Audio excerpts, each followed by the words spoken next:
Hi friends, எல்லாருக்கும் வணக்கம். 2009 release ஆன cabin fever movie second part பார்க்கலாம். இந்த படத்துடைய ஒன்லைன் ஸ்டோரி, தண்ணி மூலிமா வைரஸ் தோல் நோய் அகெயின் ஸ்ப்ரெட் ஆகிட்டுருக்கு ஊர் முழுக்கவே. அது எப்படி கண்ட்ரோல் பண்ணுறாங்க, ஹீரோயின் இதுலேருந்து எப்படி தப்பிச்சாங்க, அவங்க தப்பிச்சாங்களா இல்லையா அப்படின்ட்டு தான் இந்த படத்துடைய ஒட்டுமொத்த ஸ்டோரியும்.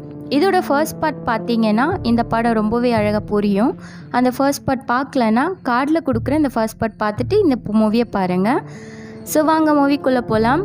Welcome to Priya Tamil dubs. இது வரைக்கும் என்னுடைய சேனலை சப்ஸ்கிரைப் பண்ணலன்னா சப்ஸ்கிரைப் பண்ணிக்கோங்க. கூடவே பெல் ஐக்கானை கிளிக் பண்ணிக்கோங்க. அப்போ தான் நான் கொடுக்குற வீடியோஸ் எல்லாம் உங்கள் நோட்டிஃபிகேஷனுக்கு வரும். வாங்க மூவிக்குள்ளே போகலாம். படத்தை ஓப்பன் பண்ண உடனே காட்டுக்குள்ளே ஒரு ஏரி மாதிரி இடத்த காட்டுறாங்க. அந்த இடத்த ஒத்து பார்க்கும்போது தண்ணியிலேருந்து ஒருத்தன் எழுந்திரிக்கிறான். இவன் யாருன்னா, ஃபர்ஸ்ட் பார்ட்டில் ஒருத்தன் செத்து கிடப்பான்ல, அவன் தான். இங்கே வந்து அவன் உயிரோடு தான் இருக்கான் அப்படின்னு